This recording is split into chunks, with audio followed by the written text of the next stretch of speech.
കോഴിക്കോട് കോട്ടൂളിയിൽ കനത്ത മഴയെ തുടർന്ന് മതിൽ വീണ് വീട് തകർന്നു. വൃദ്ധ സഹോദരികളായ കാടാങ്കുന്നത്ത് വത്സലയും ശ്രീദേവിയും താമസിക്കുന്ന വീടാണ് ഭാഗികമായി തകർന്നത്. തൊട്ടുമുകളിലുള്ള കാടാങ്കുന്നത്ത് സദാനന്ദൻ എന്നയാളുടെ വീട് നിലം പതിക്കാവുന്ന നിലയിലാണ്.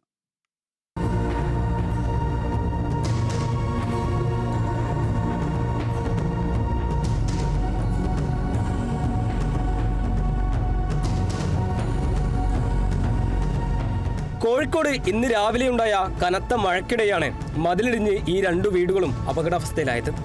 വൃദ്ധ സഹോദരികളായ വത്സലയും ശ്രീദേവിയും താമസിക്കുന്ന വീടിന് മുകളിലേക്കാണ് മണ്ണും മതിലും വാഴകളും പ്ലാവും അടക്കമുള്ളവ ചെന്ന് പതിച്ചത്. തൊട്ടു മുകളിലുള്ള സദാനന്ദന്റെ വീടിന്റെ മുറ്റം പൂർണ്ണമായി തകർന്നു. ഈ വീട്ടിൽ 6 പേരാണ് താമസിക്കുന്നത്. 2 കുടുംബങ്ങൾക്കും ഇനി അവിടെ താമസിക്കാൻ കഴിയാത്ത സ്ഥിതിയിലാണെന്ന് സദാനന്ദന്റെ മകൻ കലേഷ് പറഞ്ഞു. അതിലിങ്ങനെ ചെരിഞ്ഞ് വരുന്നുണ്ട്.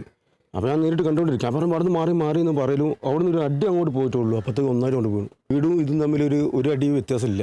ഇനി മഴ പെയ്യാണെന്ന് ഇപ്പോൾ ഇനി ഈ വീട് അടക്കുമ്പോൾ ഇപ്പം പെയ്ത് തന്നെ എങ്ങനെയാണെന്ന് വെച്ചാൽ ഇനി മഴ ചെയ്യുമ്പോഴത്തേക്ക് ഇവിടെ നിൽക്കാൻ പറ്റാത്ത അവസ്ഥയാണ്. മുകളിൽ നിന്നുള്ളവർ വിളിച്ചു പറഞ്ഞതുകൊണ്ട് മാത്രം ആളപായം ഒഴിവായെന്ന് ശ്രീദേവിയും വ്യക്തമാക്കുന്നു. ഞാൻ അറിയില്ല, മുകളിൽ നിന്ന് വരെ വിളിച്ച് മാറിക്കോളി എന്ന് പറയുമ്പോഴാണ് ഞാൻ വന്നു നോക്കുന്നത്. ഞാനിവിടെ നിൽക്കുമ്പോഴാണ് ഇത് മറിഞ്ഞിട്ട് വീണു. മതില് പ്ലാവിന്റെ മുകളിലേക്ക് വീണപ്പോൾ പ്ലാവ് മറിഞ്ഞത് അടുക്കള പോയി. 2 കുടുംബങ്ങളെയും മാറ്റിപ്പാർപ്പിക്കാൻ അടിയന്തര നടപടി സ്വീകരിക്കുമെന്ന് ward councillor KT Sushaj Kerala vision ന്യൂസിനോട് പറഞ്ഞു. അതിപ്പോൾ താൽക്കാലികമായിട്ട് സ്കൂളുകളിലൊക്കെ മറ്റു സ്ഥലങ്ങളിലൊക്കെ മാറ്റിപ്പാർപ്പിക്കണമെന്നാണ് ആലോചിക്കുന്നത്. അധികൃതർ വന്നിട്ടുണ്ട്, വില്ലേജ് ഓഫീസറോട് അതിൻ്റെ കാര്യങ്ങൾ ആവശ്യപ്പെട്ടിട്ടുണ്ട്. ആ നിലക്ക് ബാക്കി കാര്യങ്ങളുമായി മുന്നോട്ട് പോകും. എന്തായാലും ഇവരെ ഒറ്റപ്പെടുത്തില്ല. ബാക്കി കാര്യങ്ങളായി നമ്മളൊക്കെ തന്നെ ജനം കൂടെ ഉണ്ടാവും.